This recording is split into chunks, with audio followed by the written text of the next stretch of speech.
in Europe are the runic symbols or the runes, runic writings.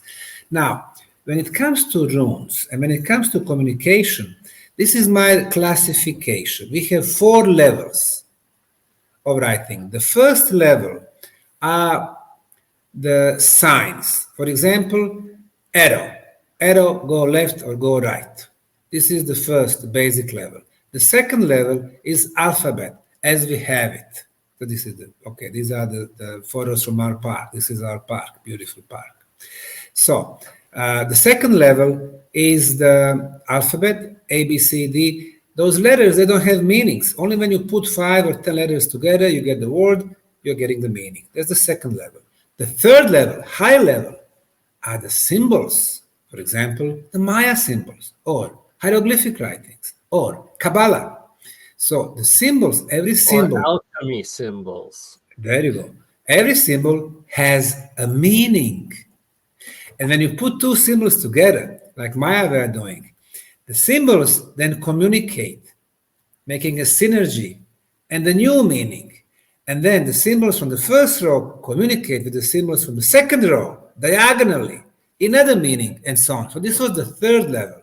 And the fourth level are the energy symbols. Sometimes you can see, from a drone or from the space, you can see some symbols somewhere in the area, in the ambience, that they are energy symbols. They affect energetically the neighborhood.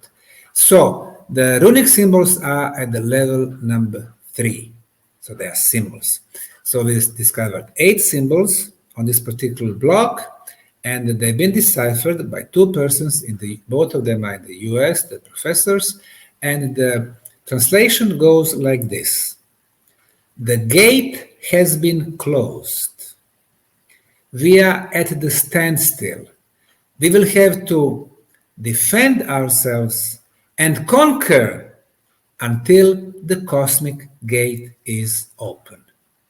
So this was decipherment of those 8 symbols. Now we got another translation. It was very, very similar, just they added the element of water, the big water. So it's very possible that we are talking the flood, maybe the biblical flood from 11,700 years ago, or some, big flood waves and so on. So they are not the pyramid builders, but they are somebody who happened to be there during those big catastrophes. So many, many secrets over there. And the beauty of what we do is that we are discovering the new stuff. I mean, if you are archaeologists, if you are a student of archaeology, historians, they give you the site which everything is already known. You go to the ancient Roman, grave site or ancient Greek, whatever temple, everything is known. There's nothing to discover. But in our case, we make discovery literally every season. Why do they call it the Younger Dryas if it was so wet? Sorry, I just had to say that. No, but it seems like you've got a lot of evidence, and the problem with it is basically that your pyramid's older than their pyramid. Is that kind of what it sounds like, right? Because like their pyramid's a newer pyramid, and so it makes them think like you invented pyramids and they're jealous. Is that kind of what's going on? Well, I would say probably the combination of the factors. But number 1, the Bosnian Pyramid of the Sun is the largest on the planet. We were using the LiDAR technology. That's a new technology where you fly over the place, you have a laser type instrument, you shoot the rays, and the rays go in between the leaves and the branches, they hit the ground, and you can get the exact shape of the ground with the forms and so on. So basically you can eliminate the greenery. You can eliminate the existing buildings. So once we got the results, the height of the Bosnian Pyramid of the Sun is 368 meters. The Great Pyramid of Egypt, 146.6, so 2.5 times higher than Egyptian pyramid. So, and size isn't everything, but the biggest pyramid is Bosnia. Second, it makes sense also that like micro-sizing comes later, right? Like a bigger thing is older. Yes, but it's a combination. The most precise orientation to the north. Egyptian pyramid, like Great Pyramid, has an error from perfect north to 0 degrees and 3 minutes. Bosnian pyramids, 0 degrees, 0 minutes and 12 seconds. Number 3, the best quality concrete. Number 4, the most extensive underground tunnel network. But number 5, what is the most important is the age. We've done 28 radiocarbon dating, uranium thorium analysis, and luminescence analysis. These are all available today in the scientific world. For example, we discovered fossilized leaves between 2 layers of concrete. So imagine the pyramid, that picture that you were showing, the green pyramid. And okay, here are our volunteers. You have 4 feet of soil. You see upper left is soil. You remove the soil, you find the construction. You find the concrete. So between the top layer and the layer below, we discovered fossilized leaves. Now, those leaves are organic material. How did they get there? They got there during the construction phase. We did the dating, and the age is 29,200 years plus minus 400 years. This is radiocarbon dating. Now, in order to get calibrated date, we add 14%. So you see, okay, this is the final concrete block. Okay, look at that. That's natural, guys. That's natural. So how you feel now? Yeah, rectangular block. Rectangular block, which is shaped on All 6 natural. sides. 6 sides, 6 times 90 degrees, and so on. So Disneyland is natural. Someday someone's going to be at Mount Rushmore and be like, God made this, you know? So we go back for 33,600 years. So this is the answer to your question. According to the mainstream archaeology and history, we are no older than 6,000 years when it comes to the advanced societies. And now because of Bosnia, we go back 33,000 years. And that's not really the end of the story. What I know, traveling the world, the Machu Picchu, 54,000, and so on. So we have civilization in the distant past. So the Machu Picchu, you're saying that it's been rebuilt since a 54,000-year-old pyramid that was the original pyramid there. You go to Machu Picchu, they tell you the stories. Oh, it was discovered 1910, when this guy from US came and, he gave his silver dollar. I mean, this is irrelevant. You look at the place, you can see 4 distinctive civilizations, 4 distinctive construction styles. And the first one was the most advanced because they were using blocks of 250 tons, the first layer. And physical chemical analysis are telling us that those blocks are not from the area, not from Machu Picchu. Machu Picchu, by the way, means old mountain. It is from Bolivia, 160 miles away. So somebody brought 250-ton block from Bolivia. Hold on, Sam. I got to interrupt on that. I'm not sure if you're aware of Dr. Bob Greenyer's work on the geopolymer, and that most likely these blocks are all geopolymer, and that when a site like where the Machu Picchu for the blocks from Bolivia, it's that they would have ground the material down. That's why you see like these scoops, they were grinding it into powder that then they, take in bags like cement, which it's just a more advanced cement. And then they have the lime reaction, which is a chemical reaction, which then actually bonds into crystal, atomically structured, as opposed to just a sedimentary form of our weak concrete, this exponentially stronger geopolymer fix. That's why they're lasting tens and thousands. That's what they have. They have geopolymer in Bosnia.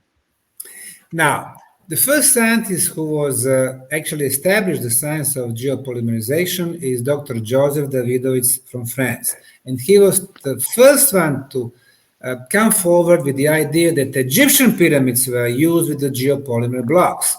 All the Egyptologists attacked him, but then when he established his Institute for Geopolymers near Paris, he experimentally proved that using the same elements like Egyptian blocks, that he got the same blocks and that he could build a small pyramid there with those blocks. He also came with the idea that some of the blocks from the pre-Inca civilizations were also due to the geopolymerization process. But then he was saying that they used chemicals to melt the natural stone to add the additives. Once it gets hard, you got very hard blocks. it was much easier to manipulate with them and then to place them one next to each other without any empty hollow space between them, and that's the reason why they look so perfectly. I'm not disregarding that. I'm just saying that the physical chemical analysis of those blocks at Machu Picchu are showing that the same type material closest is in Bolivia, and they are 250 tons. The second civilization were using blocks which were tens of tons in weight. The first one, when they were making those blocks or shaping them or making them, they are polygonal, meaning they have more than 4 sides, more than 4 corners, 6, 8, even more. The most corners are at the Cusco, in those walls over there, 26 different sides, 26 corners. Imagine, it's like a very complicated puzzle. How do you put not only first row, but third and fourth row with so many corners? How do you put it together? Today, we would be probably using 5 or 10 cranes to try to kind of, put them together. Or if they were made during the geopolymerization process, it would be much easier. You pour them and you have pieces of wood or something in between. Then you remove the wood or you remove some type of very thin material, and then you are getting such a perfect connection. Molds, right? Exactly, and that's why they're earthquake proof. And this polygonal cement, exactly. That's why none of them are parallel or the same. Everyone is different, and exactly for that purpose. Very important feature that you just mentioned, earthquake proof. When the Spaniards came in the 16th century, they basically demolished, they destroyed most of the pre-Incan structures, and they were building their palaces and churches and cathedrals. When there was a catastrophic earthquake in 1950s in Peru, it destroyed all the European construction, exposing pre-Inca structures over there, and they were intact. When you build structure with different size blocks, you don't have 2 blocks the same size. Sometimes very small, in between 5 or 6 much bigger ones. You are right. During the earthquake, it does not collapse, but it locked better together. So we can see all kind of miracles over there. And I was talking about the Machu Picchu, the second civilization, tens of tons. The third one, they were using uniform blocks between 500 kilos and 2 tons. That reminds me a lot to ancient Roman building. And the fourth one, after thousands of years, Incas rediscovered this lost city in Andes on the top of the mountain. And what they did, they used small rocks, making divisions, making primitive roofs. And this is where they were bringing royals. Literally just piling stones on top of each other was the best they could do. They couldn't even cut stones, yet our modern archaeologists try to give them credit for building all of it. It's just exactly right. And you read any reference, you will see Machu Picchu, royal retreat for ancient Incas. I mean, they came the last, and they were the most primitive. We don't see evolution.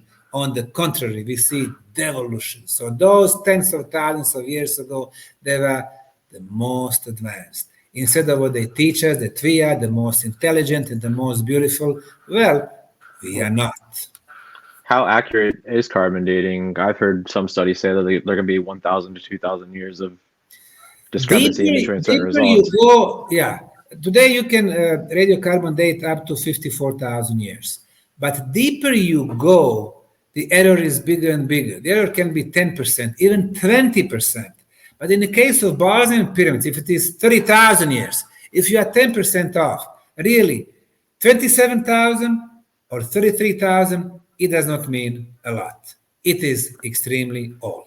I agree with that, but you're claiming they're more recent than that. For example, like there was a study done in 1971 where seals that were immediately killed at that point in time, they were like 46. They radiocarbon dated them right when they killed them, and it said they're 46,000 years old or something like that. Maybe my number's a little bit off, but it's something ridiculous like that. So I agree. It's always important if your samples are not contaminated, how you treat them and stuff like that. But listen, this is the state of our science. Right now we have those three metals, and we use all three of them. Radiocarbon, we've done the most, but then uranium-thorium analysis, that one is much more precise. We've done analysis in the Bosnian Pyramid tunnels of the stalagmites. So you have stalactites on the ceiling. Wow. The water is dropping, you have stalagmites growing, and the stalagmites can be dated through the uranium-thorium analysis, which we did at the Institute for Geology of the Czech Academy of Sciences. The age was 19,000 plus minus 1,000 years. Now, it takes time for the stalagmites, for the surface to prepare, probably a few thousand years. So again, we go back more than 20,000 years. So everything we do really is taking us so deep in the past. So Also, when you just in terms of the history, like a couple of things, like one is like you look again at Visoko in Bosnia, and you cannot find a point in history before, like prehistory, where this thing isn't already there. Like they're building things or have legends of them. The Bosnian heathen kings are establishing themselves above the clouds and the top of the Visoko. It's like it's all like there's nothing before it, like, so there's that. And then in terms of radiocarbon dating, yeah, there's problems. Like it could be like, you know, radioactive volcanoes are putting off radiation, or there's different ways we can look at it than years. We could be looking at it at like the amount of radiation that's breaking down carbon. So it could be that there's certain things that happened, including atomic volcanoes like Oklo and Gabon went off, right? And that created a bunch of discrepancies in radiocarbon dating. Well, there was another example of like an English castle that they had records of it being built in 750, and the results came back that it was 7,300 or 400 years because old. the stones, the parts of it are older. Yeah, but this is all. See, the thing is, the Visoko pyramids underneath concrete. So it's not something. It's more like a time capsule.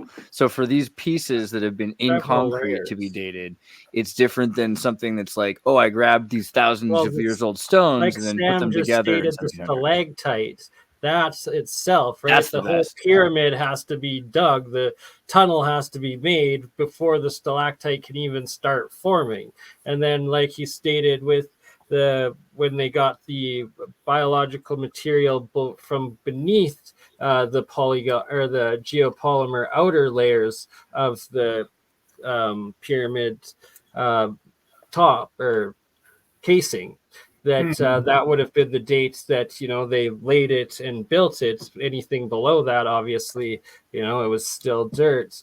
And that it's terraforming on such large scales, right? It's these entire mountain valleys. And the picture I have up right now is of, believe, Machu Picchu. And if it's not Machu Picchu, it's one of the other close by there. The whole point being that it's just mountain valleys and valleys of these terraformed terraces, infrastructure, and like it's the same as Michael Tellinger's found South Africa, and it's actually the same as what I've actually found in Alberta, Canada, in a lot of spots.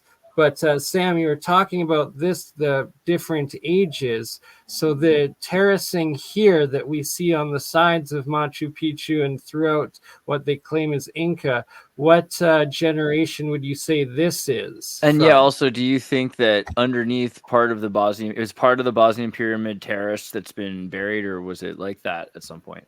Okay, what you are showing there, this is the photo from Urubamba Valley, on the way from Cusco to Machu Picchu. There are terraces like this.